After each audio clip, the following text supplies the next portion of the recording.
إلا بالله العلي العظيم. أعوذ بالله من الشيطان الرجيم. بسم الله الرحمن الرحيم. الحمد لله رب العالمين بارئ الخلائق أجمعين باعث الأنبياء والمرسلين، والصلاة والسلام والتحية والإكرام على البشير النذير السراج المنير سيدنا ونبينا وشفيعنا إن شاء الله أبي القاسم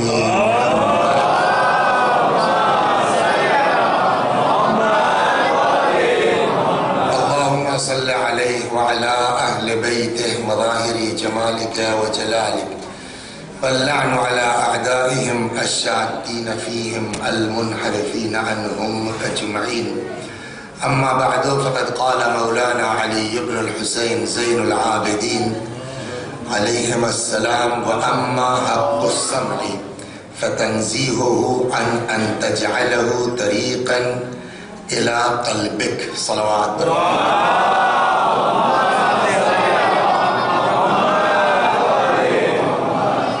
گفتگو ہماری چل رہی ہے ہمارے اور آپ کے چوتھے امام حضرت امام زین العابدین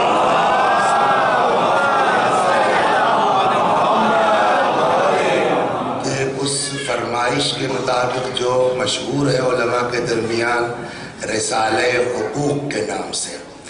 رسالہ حقوق میں حضرت نے، جیسا کہ پچھلے سال سے سلسلہ چل رہا ہے، حضرت نے سب کے حقوق بیان کیا. خدا کا حق ہم پر کیا ہے، نفس کا حق ہم پر کیا ہے، ہمارے اعضاء و جوارح کا حق ہم پر کیا ہے، پھر آگے جا کر کے استاد کا حق اور حاکم کا حق اور شاگرد کا حق اور امام کا حق اور علماء کا حق، وہ ساری تفصیلات دیکھیے اللہ کتنی توفیق دیتا اور کب تک چلتا. کل بات ختم ہوئی آ کر کے زبان پر کہ زبان کا جو ہے وہ حق ہمارے اوپر کیا ہے، اور سب سے خطرناک چیز بھی پورے جسم میں یہی زبان ہے. پچھلے سال روایت نقل کی گئی تھی، اگر آپ کو یاد ہو، کہ چوتھے امام نے فرمایا کہ جب صبح ہوتی ہے تو زبان جو ہے وہ سارے اعضاء و جوارح سے خیریت پوچھتی ہے. یاد ہے نا کہ بھائی ہاتھ بھائی آپ کیسے ہیں، پیر بھائی آپ کیسے ہیں. تو زبان کا جواب یہ ہوتا ہے کہ بخیر ان ترکتنا، ہم سب خیریت سے ہیں اگر آپ رہنے دیجئے تو. ہے نا، اس لیے کہ ہلتی یہ ہے ٹوٹتا ہاتھ ہے، ہلتی یہ ہے ٹوٹتا پیر ہے. تو اچھا زبان سے کیا کیا گڑبڑ ہو سکتی ہے؟ دیکھیں دونوں ہی چیزیں ہیں زبان سے.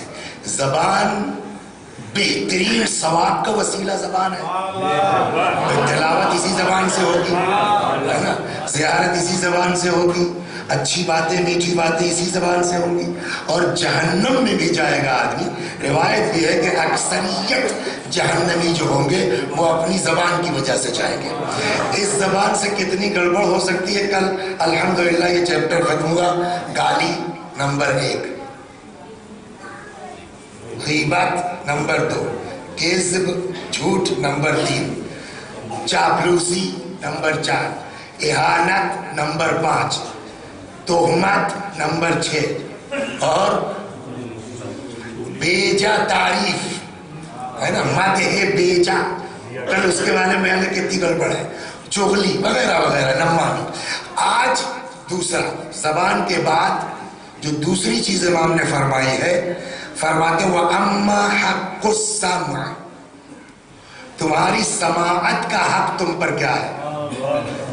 زبان کے بعد امام کدھر گئے؟ کان کی طرف. اور کان جو ہے اس لیے بہت زیادہ اہمیت ہے کہ ساری چیزیں جو ہے وہ تعلق رکھتی ہے کس سے؟ دل سے. ساری چیزیں متعلق کس سے؟ دل سے. دل اچھا ہو آدمی اچھا ہے، دل برا ہو آدمی برا ہے نا. لیکن یہ دل کو جو ہے امام فرماتے فَإِنَّهُ بَابٌ إِلَى الْقَلْبِ، یہ دل ہی ہے، جو کان ہی ہے کہ جو دل کا راستہ ہے. اور فرمانے ہیں فَإِنَّهُ بَابٌ، گیٹ ہے قلب کا. کون؟ کان کا، لہذا کان کو ایسی طرف نہ لے جاؤ جو تمہارے دل کو برباد کرتے ہیں۔ صلوات محمد، یہ چیز دل ہے، یہ دل گڑبڑ کرتا کس بنا پر؟ اسی کان کی بنا پر۔ کہتے ہیں کہ جو ہے وہ صیام القلب عن الفکر فی الآثام۔ دیکھیں دو طرح کے لوگ ہوتے ہیں، ایک یہ کہ گناہ نہیں کرتا، ایک آدمی جو گناہ نہیں کرتا، ایک آدمی وہ گناہ تو نہیں کرتا مگر اندر کیفیت پیدا ہوتی ہے۔ بقول ایک بزرگوار بڑی اچھی بات کہی انہوں نے، لڑکوں سے شادی وادی کے متعلق کہ وقت سے شادی کرو، یہ کرو وہ کرو، تو انہوں نے یہ جملہ کہا، مانا کہ تم گناہ نہیں کرو گے مگر دل کو گناہ کے تصور سے بچا نہیں سکتے ہو جب تک شادی نہیں کر لو گے۔ تو یہ دل ہے نا، اسی لیے اس کو بہت اہمیت دی گئی ہے۔ چنانچہ روایت میں صیام القلب عن الفکر فی الآثام، گناہوں کی سوچ سے، فکر سے دل کا روکنا، صوم یعنی روزہ رکھنا، افضل من صیام البطن عن الطعام، پیٹ کے روزے سے زیادہ بہتر ہے، افضل ہے دل کا روزہ کہ اس میں گناہ کا تصور نہ ہونے پائے۔ تو مین چیز دل ہے۔ چنانچہ جناب عیسیٰ علیہ السلام نے اپنے حواریوں سے جانتے کیا کہا؟ فرماتے ہیں ان موسیٰ ابن عمران، ان موسیٰ نبی اللہ، حضرت موسیٰ نے امرکم اللہ تزنوا، اپنے امتیوں کو موسیٰ نے کہا زنا مت کرو۔ یہ موسیٰ تک بات تھی کہ انہوں نے کیا کہا؟ زنا مت کرو۔ جناب عیسیٰ کہتے ہیں وَأَنَا آمُرُكُمْ أَلَّا تُحَدِّثُوا أَنفُسَكُمْ الزِّنَا، لیکن اب میں ترقی تم کو دیتا ہوں۔ موسیٰ نے کہا تھا اپنی قوم سے زنا مت کرو، اور میں حکم دیتا ہوں کہ دل میں زنا کا خیال مت آنے دو۔ دھیرے دھیرے تو مین چیز دل ہے۔ اب اس دل کو برباد کرنے کے جو آلے ہیں اس میں ایک کیا ہے؟ کان۔ یہ کان اگر چاہے اچھی چیز پہنچا دے آدمی کامیاب ہے، خراب چیز پہنچا دے آدمی۔ چنانچہ نہج البلاغہ، کئی بار ان والوں نے ریپیٹ بھی کیا، آپ کے ذہن میں بھی ہونا چاہیے۔ نہج البلاغہ میں خطبہ ہے ہمارے اور آپ کے مولا امیر المؤمنین حضرت علی بن ابی طالب سلام اللہ علیہ کا، جس میں امام نے متقیوں کے صفات بیان کیے، یاد ہے نا؟ اس میں جب کان پر آتے ہیں تو امام نے بھی یہی فرمایا وَوَقَفُوا، متقیوں کی صفت وَوَقَفُوا، متقی آدمی ہر چیز پر کان نہیں لگاتا، ہر چیز نہیں سنتا۔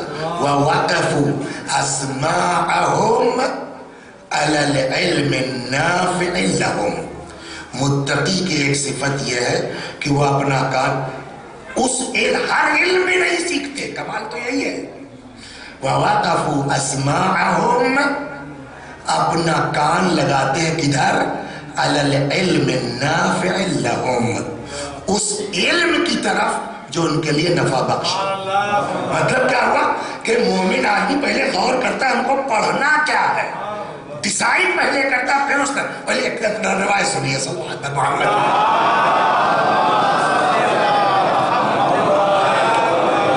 مسئلے کے بعد روایتیں کہتی ہیں کہ صاحب علم کی جو بے پناہ قسمیں ہیں، اپنے لڑکوں کو علم حاصل کرنے میں ڈالنے سے پہلے یہ طے کرو کہ اب تمہارے لڑکے کے لیے فائدہ مند کون سا علم ہے۔ چنانچہ اصول کافی میں ایک روایت ہے، سنیے، بہت مزیدار ہے۔ پیغمبر اکرم گھر سے نکلے، دیکھا مسجد کے سامنے بڑی بھیڑ لگی ہوئی ہے۔ رسول اللہ نے کیا بات ہے بھائی، خیریت؟ تو مجموعہ کیسا ہے؟ تو ایک صاحب نے کہا حضور علامہ صاحب آئے ہیں۔ اچھا آپ یہ بتائیے کیا پیغمبر کو نہیں معلوم کہ علامہ کس کو کہتی ہے؟ رسول اللہ کو نہیں معلوم علامہ کس کو کہتے ہیں؟ تو پیغمبر نے کہا کہ کیسی بھیڑ لگی ہے، کیسا مجموعہ ہے؟ تو لوگوں نے کہا صاحب علامہ صاحب تشریف لے آئے۔ رسول اللہ نے کہا وَمَا الْعَلَّامَةُ، کہ علامہ کیا ہوتا ہے؟ کچھ سمجھ میں آیا؟ ہمارا مزاج بھی ہوگا جس کو چاہا علامہ لکھ دیا۔ علامہ لکھنے میں ذرا سا سوچ سوچنا چاہیے. علامہ ہلی تھے, علامہ مجلسی تھے, علامہ طباطبائی تھے, معلوم وسیع حسن صاحب 2-4 مجلسیں رکھٹا کے آگے, آپ نے وسیع حسن صاحب کے علامہ لکھ دیا. ارے بھائی الفاظ کا تقدس باقی رہنا چاہیے. صلوات محمد.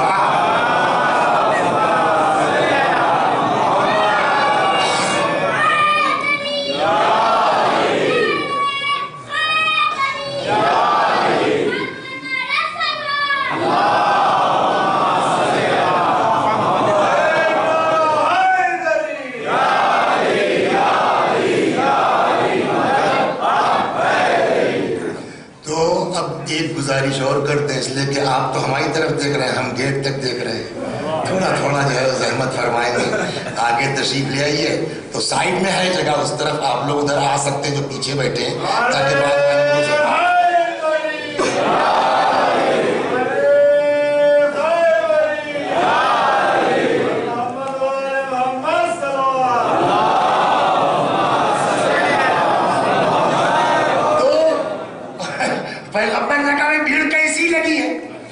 رسول اللہ نے پوچھا پبلک نے کہا علامہ صاحب آئے, تو پیغمبر نے فرمایا وَمَا الْعَلَّامَةُ, یہ علامہ کیا ہے؟ یہ پوچھنا اعتراض ہے کہ نہیں ہے؟ جس کو چاہتے تم لوگ علامہ کہہ دیتے. وَمَا الْعَلَّامَةُ, علامہ کیا ہے؟ اب جواب پبلک کا سنیے کہ صاحب یہ علامہ صاحب جو ہیں وقائع جاہلیت, یعنی جاہلیت یعنی قبل اسلام کے واقعات حالات سے بہت واقف ہیں, اور عرب کے نسب سے بہت واقف نہیں ہے کہ جو ہے وہ ان کے دادا کون تھے, تو ان کی نانی کون تھی, نانی کی نانی کہاں سے آئی تھی. صاحب انصاب عرب سے بڑی واقفیت ہے.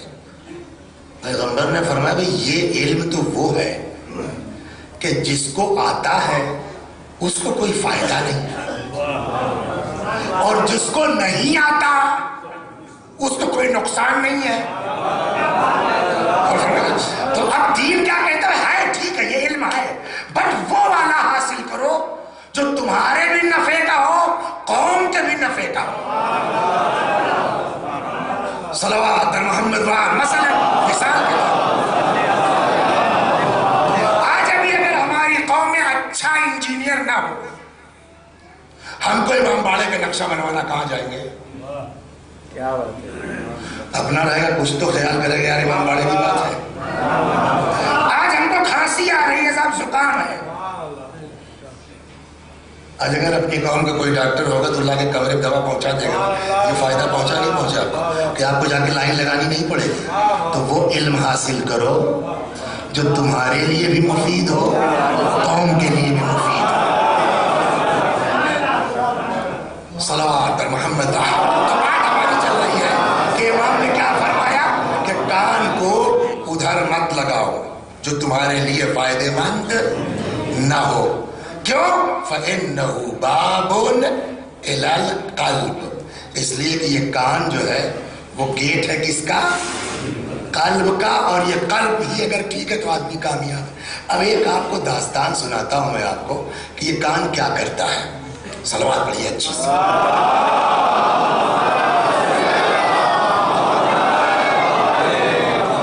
مدینے میں 2 قبیلے زبردست آپس میں گڑبڑیشن ان کے اندر. ایک کا نام ہے اوس, ایک کا نام ہے خزرج.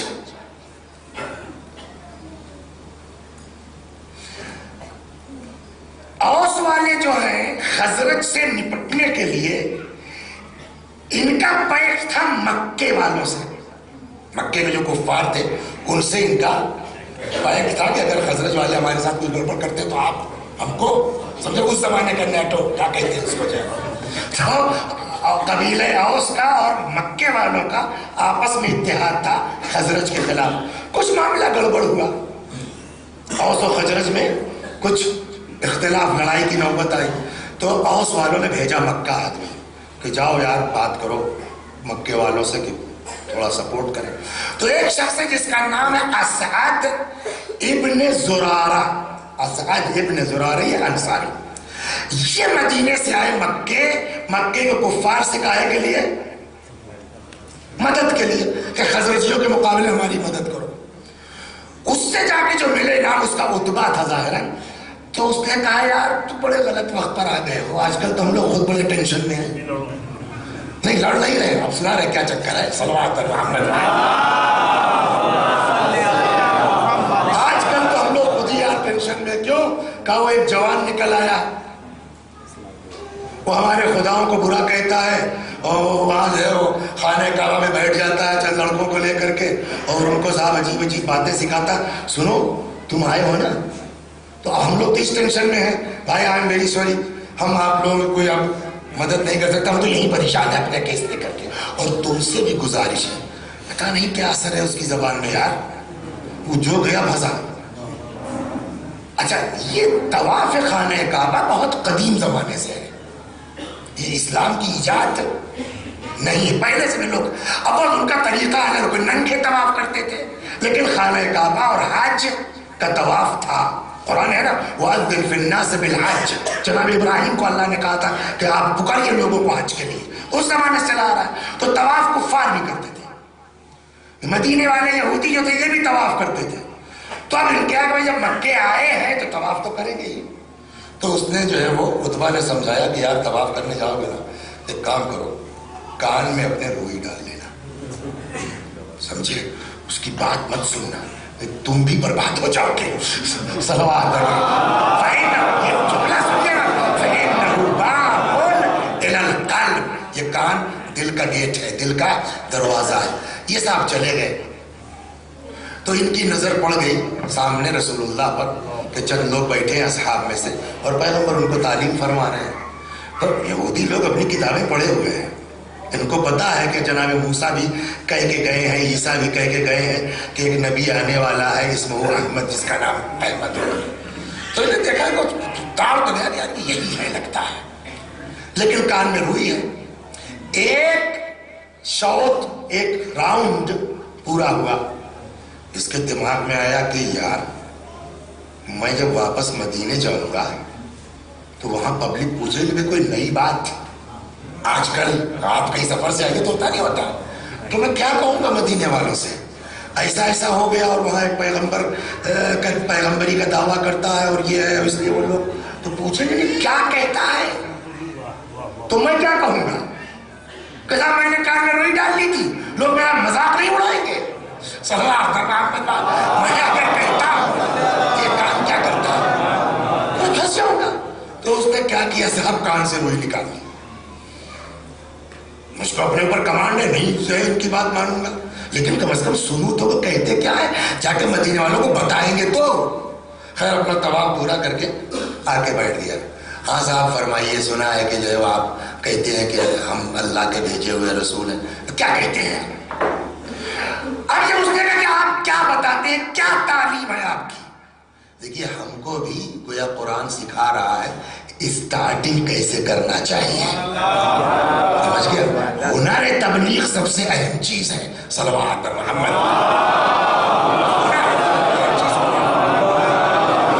پیغمبر نے کچھ نہیں کیا، صرف سورہ انعام کی 151 اور 152 یہ دو آیتیں جو کامن ہیں اس کو سنا دیا. وہ سنیا قل تعالوا اتل ما حرم ربکم علیکم، آؤ پیغمبر کہہ دیجئے ان سے کہ اتل ما حرم علیکم ربکم، بتاؤں میں تم کو تلاوت کروں کہ جو کچھ تمہارے اللہ نے تمہارے اوپر حرام کیا قرار دیا ہے. نمبر 1 اللہ تشرکوا بہ شیئا، اللہ کا کسی کو شریک قرار نہ دو. وہ یہودی تھا نا، وہ بھی تو اللہ کو ایک مانتے ہیں، یہ تو ہمارا بھی دین کہتا ہے، کون سی نئی بات ہے. اللہ تشرکوا، اللہ کا شریک قرار مت دو. وبالوالدین احسانا، اور ماں باپ کے ساتھ اچھا سنو. یہ بڑھیا بات ہے یار، یہ تو ہر آدمی کہے گا کہ جس کی وجہ سے تمہارا وجود اس کائنات میں ہے، اس کے ساتھ اچھا سنو، کوئی تو کوئی غلط بات نہیں ہے. ولا تقتلوا اولادکم من املاق نحن نرزقکم وإیاہم، اور اپنے بچوں کو روزی کے خوف میں مت مارو، ہم تم کو بھی روزی دیتے ہیں ان کو بھی روزی دیتے ہیں. یہ بھی کامن بات ہے، ٹھیک بات ہے. ولا تقربوا الفواحش ما ظهر منها وما بطن، اور دیکھو بدکاری کی طرف مت جاؤ، چاہے آشکار ہو چاہے دبی چھپی ہو.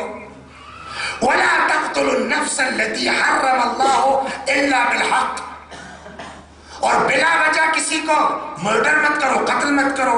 ذالکم وصاکم بہ لعلکم تعقلون. اور یہ سب خدا تم کو وصیت کر رہا ہے، یہ کرو یہ کرو تاکہ تمہارے اندر تھوڑی سی عقل آ جائے.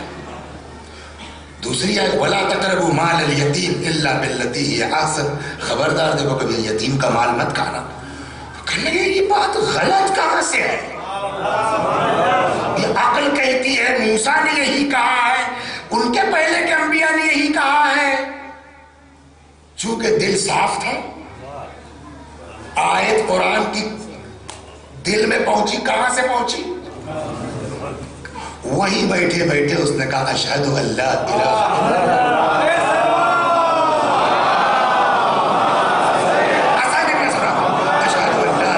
الا اللہ. مسلمان ہو گیا، کلمہ پڑھ لیا.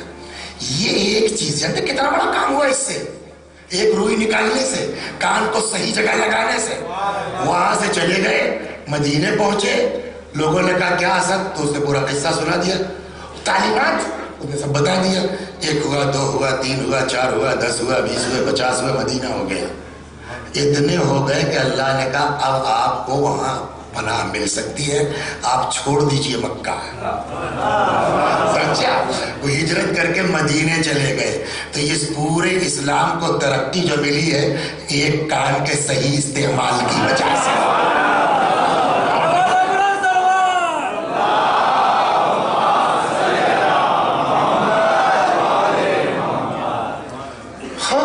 اب آئیے وہی چیز کان کیا کرتا ہے. پھر اسی طرف واپس چلیے. مولا کا وہ جو خطبہ ہے متقیوں کے صفات والا، تو ان کا نام کیا تھا؟ حمام.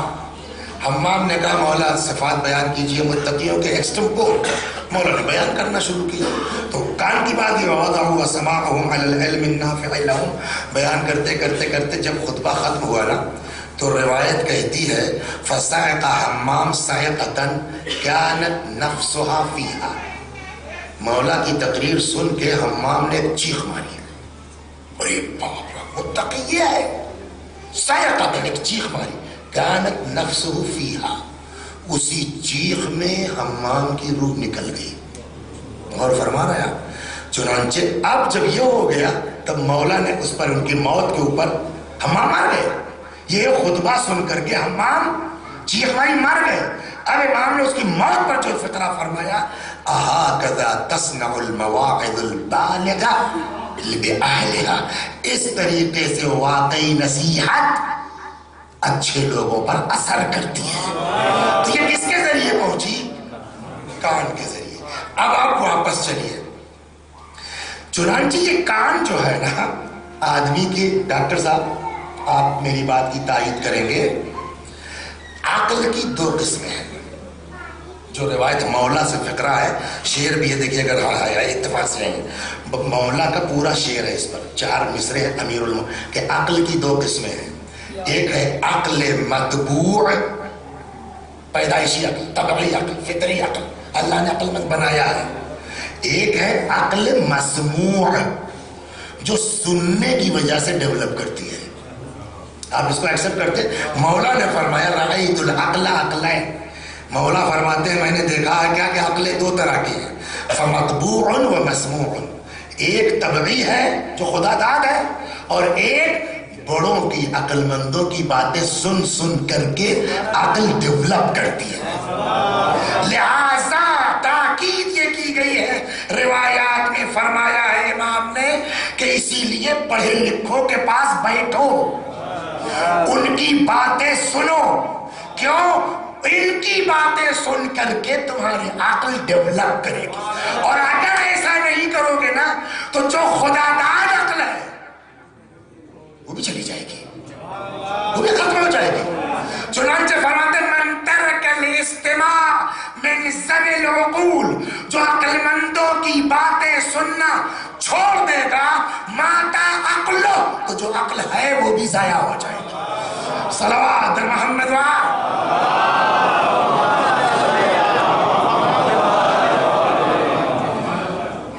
لہذا امام نے کیا فرمایا اس کام کے لیے؟ لگاؤ اچھی چیز کی طرف. ایک اور فقرہ امام علیہ السلام کا ہے من لا يحضره الفقيه، کتاب کا نام ہے جلد نمبر 2 صفحہ 376 حدیث نمبر 1626. چوتھے امام کا فقرہ وہاں الگ عنوان سے ہے. فرماتے تنزیہہ عن سماع الغیبہ، اپنے کان کو پاک کرو. کاہے سے؟ غیبت کے سننے سے. جیسے زبان پکڑی جائے گی غیبت کرنے سے نا، ویسے ہی کان بھی برباد کرے گا غیبت سن کے. وَالسَّمَاعِ مَا لَا يَحِلُّ السِّمَاعُ، اور وہ چیزیں جن کا سننا حلال نہیں ہے اس پر کان مت لگاؤ. ابھی تو تم معمولی سمجھ رہے ہو نا، ابھی ہلکا معاملہ ہے، مگر چونکہ بابٌ الی القلب ہے، دھیرے دھیرے دھیرے دھیرے. ایک روایت سنیے آپ صلوات پر محمد.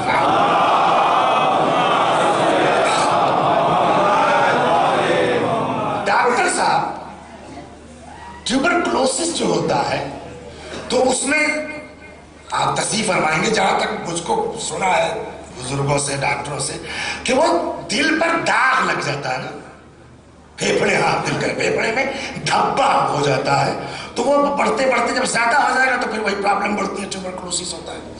جیسے جسم کو ٹی بی لگتی ہے نا، ویسے ہی روح کی بھی ٹی بی ہوتی ہے، روحانی ٹی بی بھی ہوتی ہے. اور وہ ٹی بی جو ہے روحانی والی، اس میں پھیپھڑے میں داغ نہیں لگتا، اسی لیے میں نے غلط جملہ کہا تھا. روحانی ٹی بی جو ہے اس میں پھیپھڑے میں داغ نہیں ہوتا، اس میں دل میں داغ ہوتا ہے. صلوات سناتا ہوں، روایت سناتا ہوں. جسم میں ٹیوبرکلوسس ہے تو پھیپھڑے میں داغ ہوگا. روحانی ٹی بی ہوگی تو شہید دستغیب نے، میں نے وہ روایت اور خود نہیں کہی، بل شہید دستغیب نے کسی کتاب میں دیکھا کہ وہ فرماتے ہیں کہ جب آدمی گناہ کرتا ہے تو اس کے دل پہ ایک سیاہ داغ لگ جاتا ہے، لیکن ہے اس کی اینٹی بائیوٹک بھی ہے. اینٹی بائیوٹک کیا ہے اس کی؟ توبہ، ہے نا، استغفار. اگر آدمی نے گناہ کیا اور گناہ کے بعد فوراً اینٹی بائیوٹک لے لی، یعنی استغفار کر لیا، امام فرماتے ہیں وہ داغ دھل جاتا ہے. لیکن اگر اینٹی بائیوٹک نہیں لیا، میں نے کل بھی عرض کیا تھا کہ ٹیوبرکلوسس میں الگ الگ کورسز ہیں نا سر. کوئی کہتا ہے کسی کو 6 مہینہ کھاؤ، کسی کو کہتا ہے 11 مہینہ کھاؤ، تو جتنی کیفیت اسی اعتبار سے ڈوز دیا جائے گا نا. میری شوگر جو ہے بڑھ گئی پرسوں ایک ٹیبلٹ کھاتا تھا، ڈاکٹر صاحب نے فون میں کہا رہے بھیا کیوں کر رہا ہے، 2 کھائیے آپ. تو جیسی آپ جیسا مرض ہوگا ویسا ڈوز ہوگا. ہو گئی نا. وہ فرماتے ہیں جب آدمی گناہ کرتا ہے تو اس کے دل پہ ایک داغ آ جاتا ہے، توبہ کر لیا وہ داغ دھل جاتا ہے. لیکن اگر توبہ نہیں کیا پھر گناہ کیا تو وہ داغ بڑھ جائے گا. پھر توبہ نہیں کیا پھر گناہ کر لیا، داغ بڑھ جائے گا، داغ بڑھ جائے گا، داغ بڑھ جائے گا. فرماتے ہیں یہاں تک ہو جائے گا کہ پھر پورا قلب آدمی کا سیاہ ہو جائے گا. اب اس سیاہی کا نتیجہ جانتے ہیں کیا ہوگا؟ کہ کل تک یہ تھا جب گناہ کرتا تھا تو اندر لحاف میں لیٹ کے کوئی سے کہتا تھا بس یہ اصل تم نے غلط کیا، تم کو یہ نہیں کرنا چاہیے تھا. تمہارے سگے چچا تھے جن کو تم نے گالی دی ہے، کوئی اندر سے ہے جو اس کو ٹوک رہا ہے. لیکن ایک منزل وہ آتی ہے، آج مزہ آ گیا، آج میں نے ان بڑوں کو ان کی اوقات بتا دی ہے. یہ کیسے ہوا، یہ کیسے ہوا؟ کہا نفس جو ہے اللہ نے 2 طرح کا بنایا ہے. ایک ہے نفس امارہ، ایک ہے نفس لوامہ. نفس امارہ کیا ہے؟ وہ اکساتا ہے، ٹھیک ہے، کر لینے کے بعد نفس لوامہ کیا ہے؟ وہ اس کو ڈپٹتا ہے، غلط کیا، یہ بات مناسب نہیں تھی، بڑے تھے، چچا تھے، جاؤ معافی مانگو. یہ نفس امارہ اور نفس لوامہ دونوں میں مستقل جنگ جاری ہے. ہوتے ہوتے یہ ہوتا ہے، وہی توبہ نہیں کی، توبہ نہیں، گناہ بڑھتے بڑھتے جب پورا قلب سیاہ ہو جاتا ہے نا تو نفس لوامہ اس کی ڈیتھ ہو جاتی ہے، نفس لوامہ مر جاتا ہے. نتیجہ کیا ہوتا ہے؟ اب کوئی ٹوکنے والا اس کا نہیں ہے، اب 11 مہینے کی بھی ٹیبلٹ کام کرنے والی نہیں ہے. لیکن اس کا الٹا بھی ہوتا ہے، کبھی کبھی اب جو ہے وہ لوامہ بھاری پڑ گیا، دباتے دباتے دباتے دباتے ایسا کر دیا کہ اب گناہ کی طبیعت مائل ہی نہیں ہوتی. نفس لوامہ شیر ہو گیا, امارہ کی ڈیتھ ہو گئی. جب نفس امارہ مر جاتا ہے نا تب ایک تیسرا نفس ڈیولپ ہوتا ہے. نہیں پہنچے آپ. پہلے دو نفس ہیں, ایک امارہ اور ایک لوامہ. اب لوامہ نے کوشش کر کر کے امارہ کو ختم کر دیا, دبا دیا, مر گیا. جب امارہ مرتا ہے تو ایک تیسرا نفس ڈیولپ ہوتا ہے جس کو کہتے ہیں نفس مطمئنہ. صلوات بر محمد و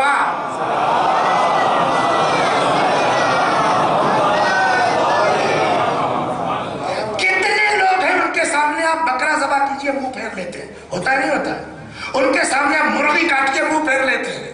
ایسے افراد ہیں نہیں ہیں, اور ایسے بھی لوگ تاریخ میں ہیں, ایسے بھی لوگ تاریخ میں ہیں. سنا تو موضوع سے ہٹ جائے گی مگر بات سنیے, بہت اچھی بات ہے. صلوات پر محمد.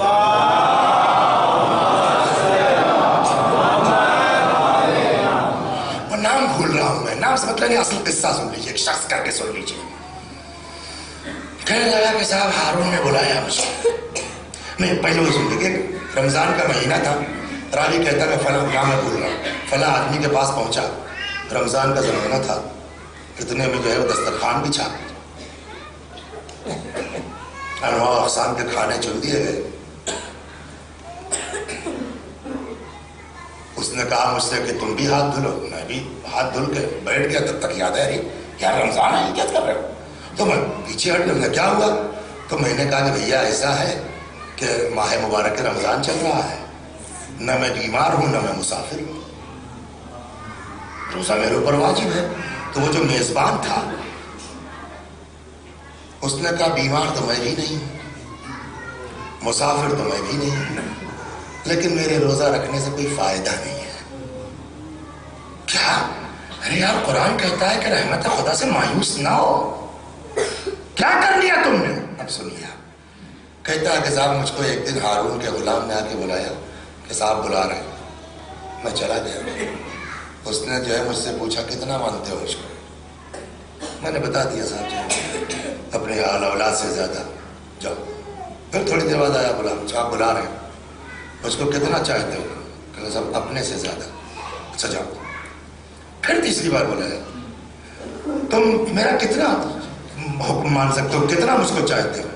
کہا اپنے دین سے زیادہ, اپنے ایمان سے زیادہ. کہاں اب کام ٹھیک ہے.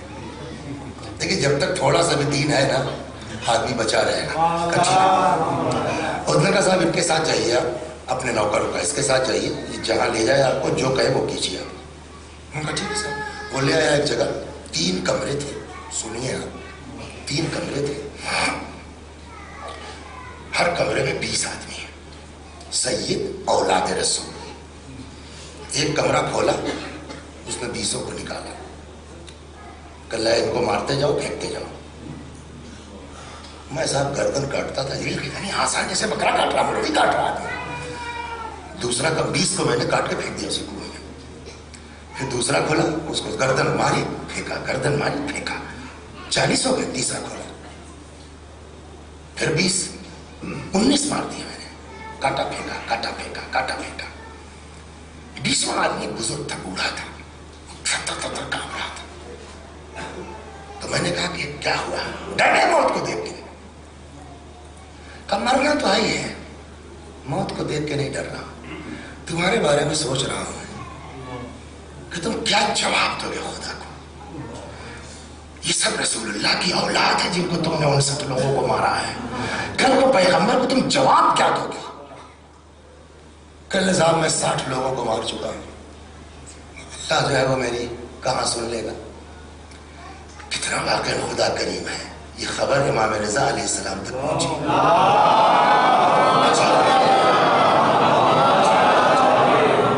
ہارون کے زمانے میں امام رضا علیہ السلام زمانہ تھا. یہ خبر امام رضا علیہ السلام تک پہنچی. امام نے فرمایا بے شک 60 لوگوں کا کوئی معمولی چیز نہیں ہے, لیکن اللہ کی رحمت سے مایوسی یہ ان ساری چیزوں سے بڑی چیز ہے, بڑا گناہ. کچھ سمجھ میں آیا؟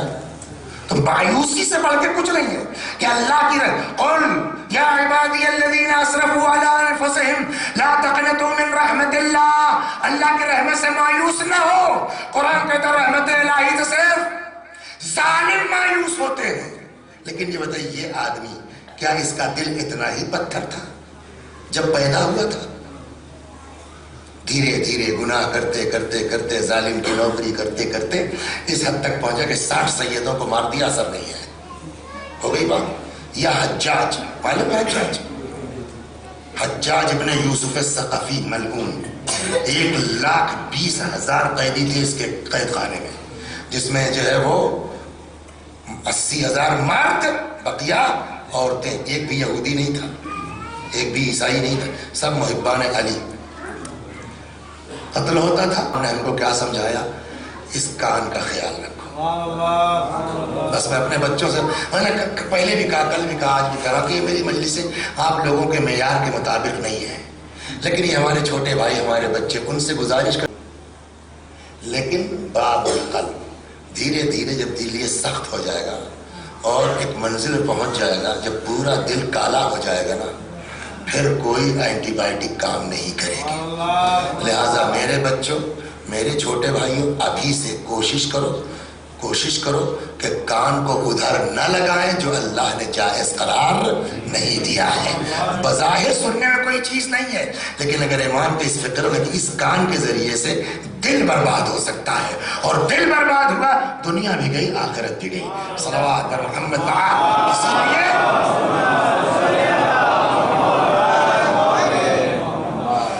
اسی لیے جیسے غیبت کرنا حرام قرار دیا گیا ہے، اب یہاں سے بات آتی ہے، جیسے غیبت کرنا حرام ہے ویسے ہی غیبت کا سننا حرام. 2-3 حدیثیں سنیے.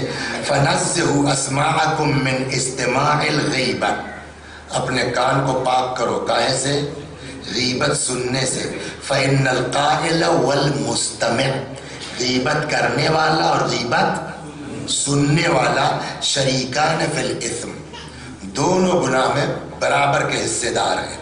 چنانچہ دوسری حدیث پیغمبر فرماتے ہیں السامع للغیبہ احد المغتابین، غیبت سننے والا غیبت کرنے والے کے مثل ہے، گویا کہ وہ غیبت کرنے والا ہے. الغیبۃ اسرع فی دین الرجل المسلم من الآکلۃ فی جوفہ، جیسے کھانا آدمی کے شکم میں جا کر کے اس کے لیے جو ہے وہ قوت کا سبب بنتا ہے نا، اس کے جسم کی صحت کا سبب بنتا ہے، کہ اس سے زیادہ تیز غیبت انسان کی روح کو برباد کرنے کا کام کرتی ہے. صلوات پر محمد. الغیبۃ تأکل الحسنات کما تأکل النار الحطب، غیبت انسان کی نیکیوں کو اس طرح برباد کر دیتی ہے جیسے آگ لکڑی کو. من اغتیب عندہ اخوہ المسلم، یہ سنیے آپ، سننے والے کے لیے ہے. کسی کے سامنے کسی کی غیبت ہو رہی ہے، یہ بیٹھے ہیں، یہ بیٹھے ہیں، یہ بیٹھے ہیں، میں بیٹھا ہوں. مولانا وسیع حسن صاحب نے جو ہے وہ پیش نواز صاحب کی غیبت شروع کر دی 10 لوگوں کو بیٹھا کر کے. کیا صاحب جو ہے وہ نہ قرآن پڑھنا آتا ہے، نہ تلاوت کرنی آتی ہے، نہ یہ آتا ہے، نہ وہ آتا ہے، اور ابھی بھی زیادہ پڑھ چکا ہے. کتنی بہترین آواز، کتنی فرسٹ کلاس ہے نا. اب یہ جو 3 لوگ بیٹھے ہیں ان کی ذمہ داری کیا ہے؟ ان کی رسپانسبلٹی کیا ہے؟ دیکھیے دونوں صورت ہے. ایک صورت تو یہ ہے کہ وسیع حسن صاحب جو ہے وہ اتنے بدمعاش ہیں، حساب گنڈا ہے، معاذ اللہ، حساب اس کے مقابلے میں کچھ بولنا موت کو دعوت دینا ہے. تب کوئی بات نہیں ہے، چپ رہو، اندر سے استغفار کرتے رہو، توبہ کرتے رہو. پروردگارہ تو جانتا میں مجبور ہوں، میں کچھ کر پاؤں گا اس کے مقابلے میں. لیکن اگر آپ ٹوک سکتے ہیں، بول سکتے ہیں، اس بیچارے کی جس کی غیبت ہو رہی ہے اس کی نصرت کر سکتے ہیں، مدد کر سکتے ہیں. نہیں صاحب غلط ہے، میں نے سنا ہے صاحب اتنی بہترین تلاوت کرتا ہے وہ آدمی، کر سکتے ہیں. اور نہیں کیا آپ نے، کیا حشر ہوگا وہ حدیث سنیے، آگے بڑھتا ہوں.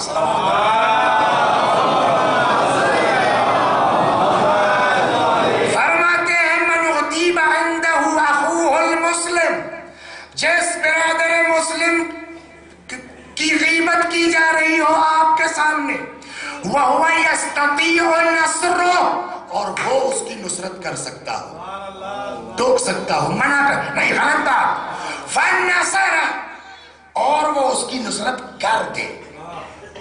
آپ روک سکتے ہیں، روک دیا، نہیں نہیں مولانا آپ کے منہ سے اچھی نہیں لگ رہی بات، اس طرح غیبت کرتے ہیں آپ۔ نصرہ اللہ عز وجل فی الدنیا والآخرہ، پیغمبر فرماتے ہیں اللہ تمہاری نصرت کرے گا دنیا میں بھی آخرت میں بھی۔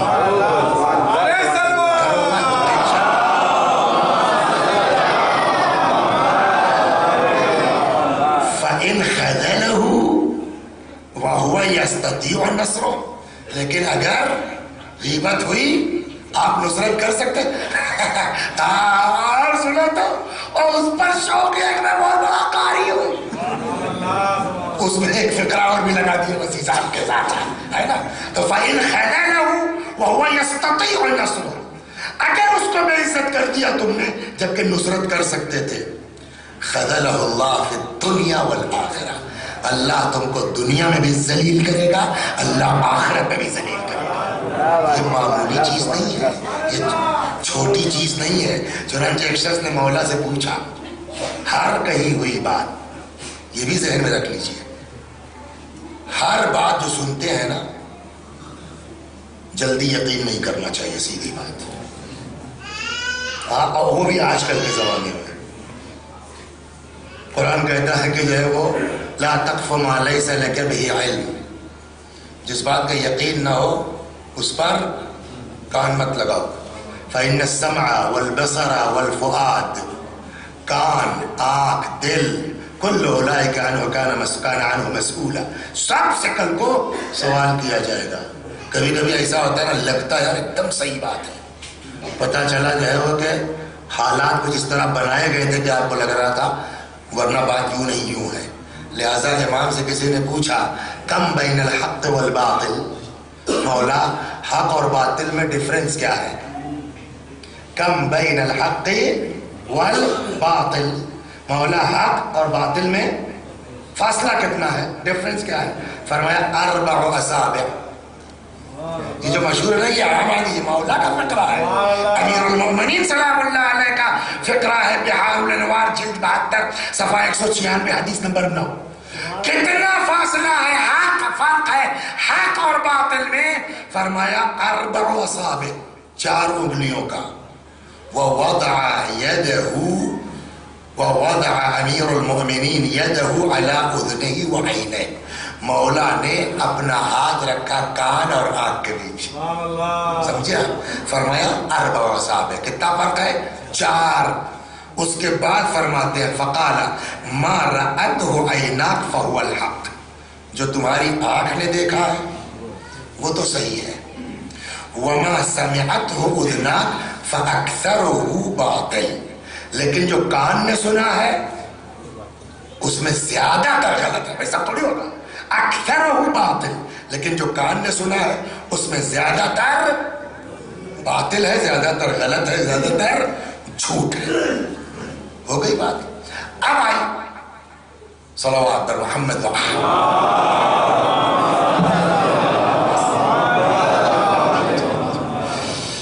ایک اور صلوات پر محمد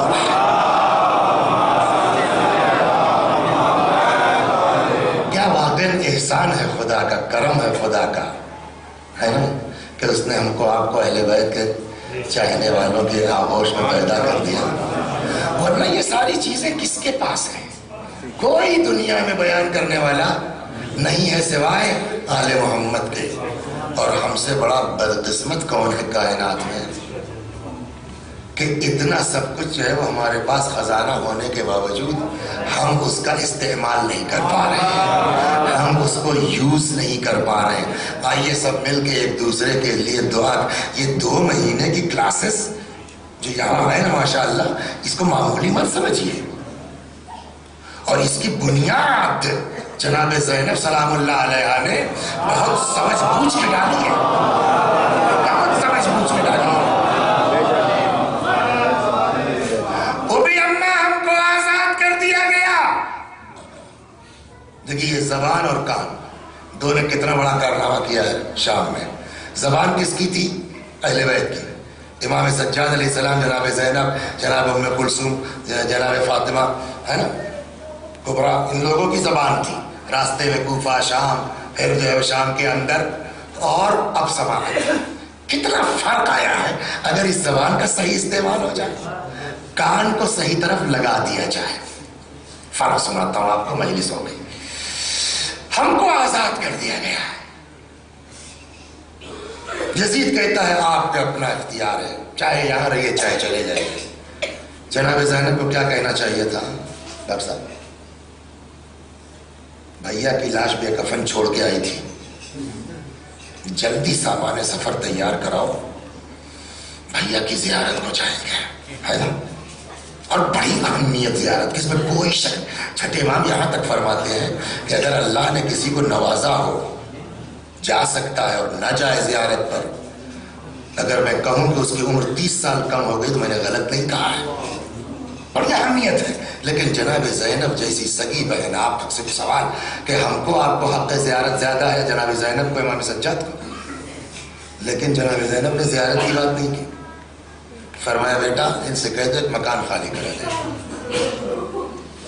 جب سے میرا بھائی مارا گیا ہے میں نے اپنے بھائی کا ماتم نہیں کیا. ہو گئی نا بات. سوال یہ جو مجلس کر رہی ہے جناب زینب، یہ کربلا میں نہیں ہو سکتی تھی؟ جیسے اتنے دن برداشت کیا ہے، ایک ہفتہ اور برداشت کر لیں. کربلا پہنچ جائیں گے، وہاں زیارت بھی ہوگی، مجلس بھی ہوگی. مجلس بامقصد ہونا چاہیے. بے مقصد سے کیا فائدہ؟ وہاں کربلا میں جا کر کے ہم لوگ 4 آدمی روئیں گے پیٹیں گے بس نا. اصل مقصد کیا ہے میرے بھیا کا، وہ پورا ہونا چاہیے. خیر مکان خالی ہو گیا. اب ایک سوال، رک جائیے، ہاں رک جائیے. ایک سوال، جناب زینب نے زیارت کے اوپر مجلس کو ترجیح کیوں دی؟ آپ کے ذہن میں ہونا چاہیے. میدان غدیر میں 1,20,000 نیئر اباؤٹ پبلک تھی، ہے نا. پیغمبر نے کہا من کنت مولا فہذا علی مولا. ہو گئی بات. ودن 30 ایئر کوفے کی بات ہے، امیر المومنین تقریر کر رہے ہیں، خود ان کی زندگی کی بات ہے، مرنے کے بعد کی بات نہیں ہے، شہادت کے بعد کی نہیں. تم تھے غدیر میں، تم نے سنا نا پیغمبر نے میرے بارے میں کہا من کنت مولا فہذا علی مولا، ہے نا. اس نے مولا کے تو کہ صاحب یاد نہیں آ رہا ہے صاحب. اس پر مولانا بددعا دی آپ کے ذہن میں ہوگا کہ اللہ تجھ کو ایسا داغ دے کہ اس کو پگڑی چھپا نہ پائے. تو وہ بیچارہ جیسے جیسے کسکاتا تھا داغ پڑتا جاتا تھا. جس بات کا اعلان 1.25 لاکھ کے مجمع میں ہوا، ودن 30 ایئر جانتا ہے آدمی مکر گیا. جناب فاطمہ زہرا سلام اللہ علیہ کا گھر کہاں تھا؟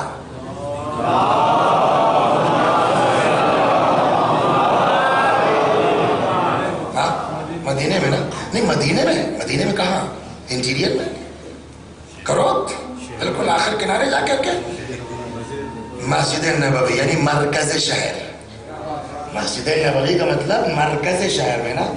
ہارٹ آف سٹی کیا بولیں گے اس کو؟ مجھ کو انگریزی نہیں آتی. ہارٹ آف سٹی میں فاطمہ کا گھر تھا، جلا دیا گیا. نہیں معلوم کسی کو؟ نہیں پتا کسی کو؟ آج آپ بات کر کے دیکھیے. بھائی آپ کیسی بات کرتے ہیں آپ؟ بھلا چاہے نبی کی بیٹی کر کے چل جائے گا. سمجھ میں نہیں آتا. جو کام 1.25 لاکھ کے مجمع میں ہوا اس کو بلا دیا گیا. جو کیس ہارٹ آف سٹی میں ہوا اس کا انکار ہو گیا، ہے نا. کربلا میں کتنے لوگ تھے؟ صحرا بیابان جنگل، کوئی آدمی نہیں. جن لوگوں نے حرکت کی وہ تو چاہیں گے ہی ختم ہو جائے نا، تب جائے. آپ یقین کیجئے جناب، کربلا کا واقعہ امام حسین کی شہادت کا حشر غدیر سے برا ہوتا. جناب فاطمہ کی مصیبت سے بڑا برا حشر ہوتا ہے اس کا.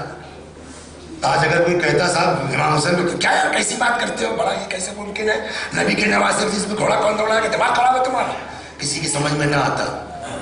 جناب زینب نے سوچا زیارت بعد میں کروں گی، بھیا کی قربانی کا بیمہ پہلے کروں گی. اور فرمان ہے آپ آج انہی مجلسوں کا صدقہ ہے، اس کو معمولی مت سمجھیے. جتنا جو ہے وہ کنٹریبیوٹ کر سکتے ہیں اتنا شریک ہوئیے آپ. ان مجلسوں کا آدمی مجلس کرے یا نہ کرے، لیکن ان مجلسوں کا طفیل ہے کہ کوئی حسین کے واقعے کا انکار کرنے والا نہیں ہے. آپ غور کریں، فاطمہ کی مصیبت کا انکار ہے، غدیر کا انکار ہے، کربلا کا انکار. یہ کس کی حکمت عملی ہے؟ جناب زینب کی. نمبر 1. اور وہ جو فوری اثر ہوا ہے اور مجلس تمام 1 ہفتہ مجلس کی شہزادی نے سلام اللہ علیہ. کتنے دن؟ 1 ہفتہ 8 دن. اگرچہ آج چہلم کا دن نہیں ہے، لیکن آپ سنڈے کو عام طور پر چہلم کے بعد والے سنڈے کو چہلم کا جلوس نکالتے ہیں. لہٰذا اسی اعتبار سے میں ادھر جانا چاہ رہا تھا کہ بھی آپ جلوس کر کے آئے بنام چہلم. کیا ہوا چہلم کے دن؟ کل جب یہ قافلہ آیا تھا شام میں، تو یہی شام کے لوگ تھے، تماشا دیکھنے آئے تھے. 1 ہفتہ مجلس کی جناب زینب نے، ہے نا، 1 ہفتہ کل. اور بقیہ وہ جناب امام سجادہ خطبہ، جناب زینب خطبہ، وہ تو اپنی جگہ آئی ہے. آزادی کے بعد 1 ہفتہ کل مجلس ہوئی ہے. 1 ہفتے کے مجلس نے اتنا انقلاب برپا کیا ہے نا کہ روایتیں کہتی ہیں، بزرگ عالم تھے خدا غریب رحمت کر جناب اشتہار تھی، انہوں نے لکھا ہے کہ ایک عورت ایسی نہیں تھی مدینہ شام میں جب یہ قافلہ جانے لگا جس کے جسم پر سیاہ لباس نہ رہا. جب یہ قافلہ کل آیا تھا تو سب تماشا دیکھنے آئے تھے. آج جب یہ قافلہ جا رہا ہے تو یہ سب ہیں، مگر پہنچانے کی نیت سے، رخصت کرنے کی نیت سے قافلہ چلا. کہتے آگے آگے یہ قافلہ ہے، پیچھے پیچھے شام کی عورتیں ہیں. ایک وقت وہ آیا کہ جب قافلہ آگے بڑھ جائے، شام کی عورتیں واپس ہو جائیں، کہ روایت کہتی شہزادی نے اپنی ہماری روکی، محمل کا پردہ ہٹایا، ایک نگاہ ڈالی شام کی عورتوں کی طرف، فرماتی ہے ایک زمانے تک ہم تمہارے بیچ رہے، ہم جا رہے ہیں، تم سے کچھ نہیں مانگتے، صرف ایک خواہش ہے کہ جب ہم آئے تھے ہمارے ساتھ 4 برس کی بچی تھی جس کو بلبل حسین کہتے تھے. سب سے زیادہ اپنے وطن کو بچی یاد کرتی تھی. ہم تو جا رہے ہیں، یتیمہ کو قید خانے میں چھوڑے جاتے ہیں، تم سے کچھ نہیں مانگتے، بس اتنی خواہش ہے ہماری بچی کو اکیلا نہ چھوڑ دینا، ہماری بچی کو تنہا نہ چھوڑ دینا، کبھی کبھی آ کے اس کی قبر پر ایک شمع روشن کر دینا. قافلہ آگے بڑھ گیا، 2-3 چکے، قافلہ آگے بڑھ گیا. امام زین العابدین علیہ السلام فرماتے ہیں ایک ایسی منزل پر قافلہ آیا جہاں سے 2 راستہ تھا. ایک ڈائریکٹ مدینہ جاتا تھا، ایک گھوم کے کربلا ہوتا ہوا جاتا تھا. وَقُلْنَا بِالدَّلِيلِ مُرَّ بِنَا عَلَى طَرِيقِ کربلا. ہم نے اپنے رہنما سے کہا کہ سیدھا والا نہیں، اس راستے سے چلو جو کربلا ہوتا ہوا جاتا ہے.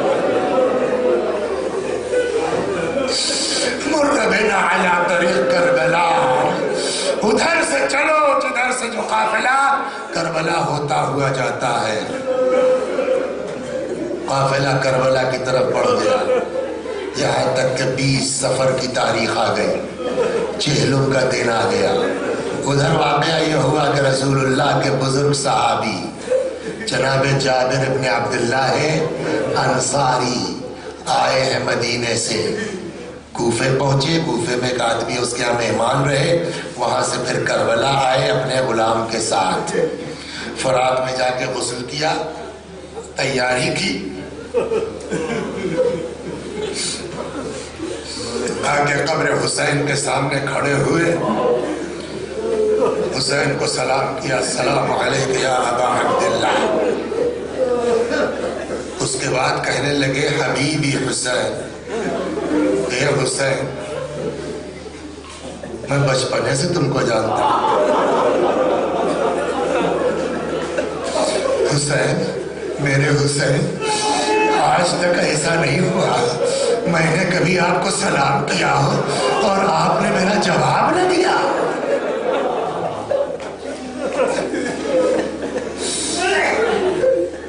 اس کے بعد جابر نے کہا کہ حسین ہم تمہارے ساتھ شریک ہیں اس جہاد میں.